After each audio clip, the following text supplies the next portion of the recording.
ತಮ್ಮ ನಿಮ್ಮ ಅಣ್ಣ ಇಲ್ವಾ? ಅಣ್ಣ ಮನೆಗೆ ಹೋಗಿದ್ದಾನೆ. ಏನು ವಿಷಯ? ನಿಮ್ಮ ಅಣ್ಣ ಅದನ್ನಂತ ಬಂದಿದ್ದೆ, ಮತ್ತೆ ಬರ್ತೀನಿ ತಮ್ಮ. ಅಣ್ಣ ಏನು ಹೇಳಿ ಅಣ್ಣ? ಏನೂ ಇಲ್ಲಲೇ ತಮ್ಮ, ನನಗೆ ಅರ್ಜೆಂಟಾಗಿ ದುಡ್ಡು ಬೇಕಿತ್ತು, ಅವನು ಇದಾನಂತ ಕೇಳಕ್ ಬಂದಿದ್ದೆ. ಹೌದಾ, ಸರಿ ಅಣ್ಣ, ಹೇಳ್ತೀನಿ.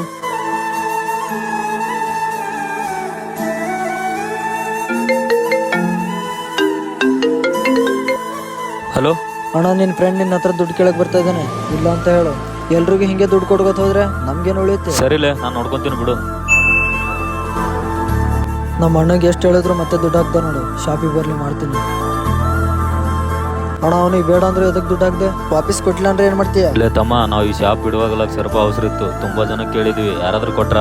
ಇದೇ ನನ್ನ ಫ್ರೆಂಡೇ, ಅವ್ರ ಅಪ್ಪ ಅಮ್ಮನ ಹತ್ರ ಮಾತಾಡಿ ನಮಗೆ ದುಡ್ಡು ಕೊಡಿಸ್ದ. ಅವ್ನು ನನ್ನ ಜಸ್ಟ್ ಫ್ರೆಂಡ್ ಅನ್ನೋ ಕಾರಣದಿಂದ ಸಹಾಯ ಮಾಡಿದಕ್ಕೆ ನಾವು ಈ ಸ್ಥಾನದಲ್ಲಿರೋದು. ಅವನಿಗೆ ಕೊಡೋ ದುಡ್ಡು ಕೊಟ್ಟಿದೀವಿ, ಇಲ್ಲ ಅಂತ ಹೇಳಲ್ಲ, ಆದ್ರೆ ಅವ್ನ ಋಣನ ತೀರ್ಸೋಕ್ಕಾಗಲ್ಲ, ಅದಕ್ಕೆ ಹ್ಯಾಂಗೆ ಮಾಡ್ದಲ್ಲ ತಮ್ಮ. ವಿಡಿಯೋ ಎಷ್ಟಾದ್ರೆ ಲೈಕ್ ಮಾಡಿ, ಹೇಗಿದೆ ಅಂತ ಕಮೆಂಟಲ್ಲಿ ಹೇಳಿ.